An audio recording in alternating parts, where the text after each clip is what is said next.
This series of road tripping around the west coast of United States, I'm going to take you along with me and share my experience along the road as we explore the sites around Las Vegas, San Francisco and Los Angeles, and also a couple of national parks along the way.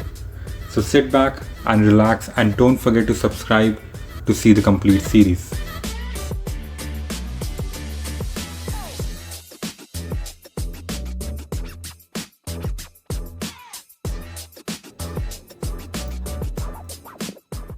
I flew with Spirit Airlines, which is a low-cost carrier, and with seats which looked like metal chairs, with just some padding added. And things did get a bit scary with a lot of turbulence along the way, but I made it to Las Vegas all fine and on time. It's about 1 a.m. right now, and I just landed in Las Vegas. As you can see, there are already slot machines at the airport, so I think it's going to be pretty exciting. So the first thing that I'm going to do is I'm going to pick up a rental car here and then move on to my hotel, which is pretty close by. And then the plan is that I'll just get some sleep, say for about a couple of hours or 3 hours, and then we will be going to Grand Canyon. So let's see how it goes. So you can see the line which is here. This is our rental car shuttle. So I'll have to take a shuttle from here, then go to the rental car service, and then get a car. This was only half of the line that I showed you. So there are two lines like this. I'm not sure if we will be able to get to the hotel and sleep, maybe even for like an hour or so, because the line is pretty huge. I was hoping to catch some sleep before we go to Grand Canyon, but it seems highly unlikely as of now. I'm at the rental car area where there are a lot of options, but then I'm gonna take the car from Avis. So there is Avis, there's Enterprise, then Alamo, National, Hertz. So a lot of options are already there. So this is the car that we've got. It's a Toyota Prius hybrid.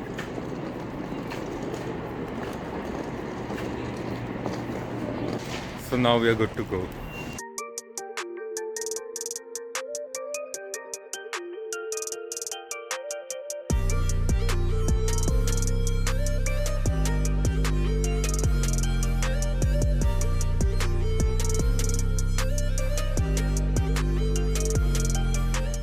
So I just made it to the hotel from the airport. So it's a Virgin Atlantic hotel, and it's again pretty awesome.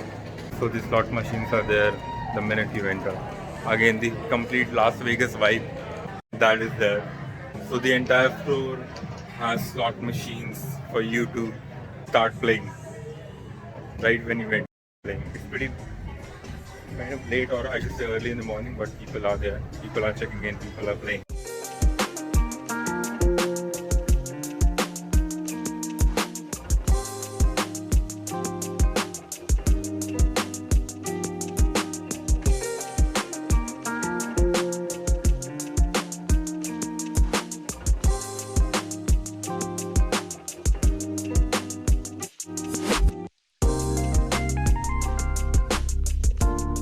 So this is going to be my room, 11207. Let's just see how it is.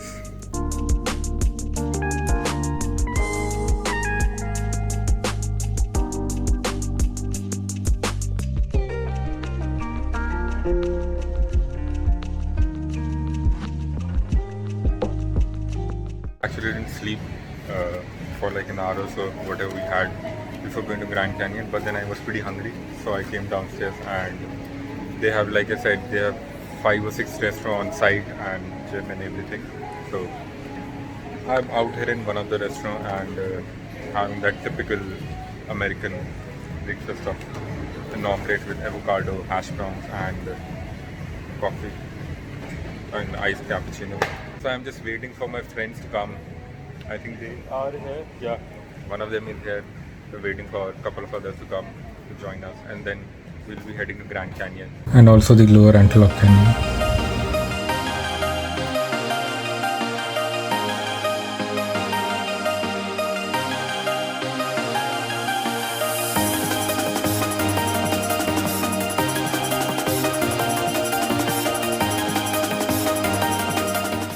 So after about 4.5 hours of drive from Las Vegas to here, Well, unfortunately, we were late by 15 minutes from our chosen tour time. So we had to wait for like another 1 hour 30 minutes to make it down to Lower Antelope. But the wait was totally worth it despite the heat. And since no videos are allowed to be taken down in the canyon, I'll let pictures do the talking as we head downstairs and enter the Lower Antelope. And stepping into the Lower Antelope is like entering another world. Its story began millions of years ago when powerful flash floods sculpted the sandstone layers of the earth. Over time, these rushing waters carved out the intricate passageways and chambers. And you can see the marks on the sandstone of water passing through and how the sandstone has been smoothened over time. The canyon, however, is more than just a visual feast. It's a place of spiritual significance for the Navajo people who have lived in the region for centuries. The Navajo believe that Antelope Canyon was created by holy people and not erosion or flash floods, and is a way of connecting with nature and the spirit world. In any case, the place is a sight to behold as you walk through the narrow paths and soak in the beauty of the place. The red sandstone walls get painted in warm, golden hues with the sunlight peeping through the openings above. And the time that you get to spend here is completely worth it and quite an interesting one. And with that, we headed to the north rim of the Grand Canyon.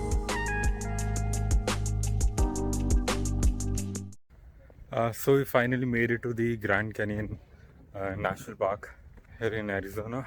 This was about again a 2 hours drive from the Antelope. Pretty good drive.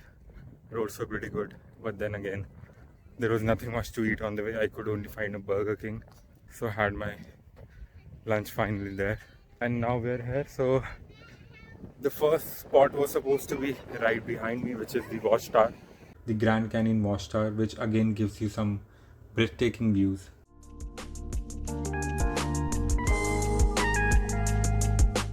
We've decided that we'll do the bus tour here. There is a bus tour, so you can bring your car here. It's a $35 entry fee, and then there's a bus tour that you can do. So that is what we are going for right now.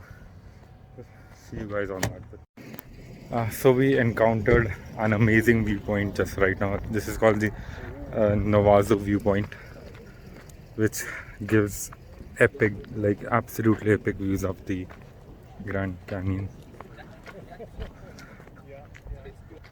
This really is just so beautiful and so amazing to look at.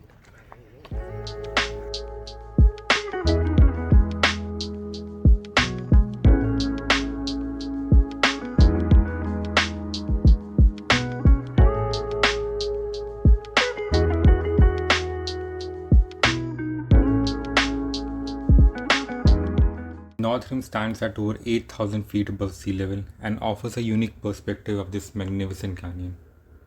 The Grand Canyon stretches across southwestern United States and has been shaped over millions of years by the mighty Colorado River, which has carved its way through layers of rocks. And what makes the North Rim worth a visit are the lush forest, diverse wildlife, and cooler temperatures, and offers a refreshing contrast to the desert landscape of the South Rim. The views here are more serene, less crowded, which allows for a more intimate connection with the natural world. There has been a change of plan now because one of our friends fell sick on the way, so we will not be taking the bus around the Grand Canyon. We'll just be looking at the views, which are pretty awesome, and and also you can see the lodges behind me. So these are one of the lodges that you can stay here in the national park. There are several more which are situated inside, and then you can live here, you can jog around, walk around. There are plenty of eating places as well on the way and nearby wherever these lodges are. So that is also a pretty good thing that one can do, to stay here and then enjoy their time with utmost peace, serenity, and just being away, completely away from city's hustle bustle. The Grand Canyon views will definitely leave a mark on your soul, and if you yearn for serenity, untouched landscape, and a chance to commune with nature, the North Rim beckons you with open arms.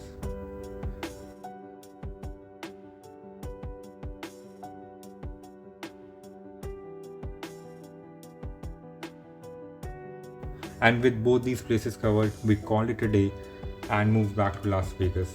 So guys, catch you on the adventures of the next day as we move from Las Vegas to Sequoia National Park in California. Till then, like this video and subscribe to the channel for some amazing travel content.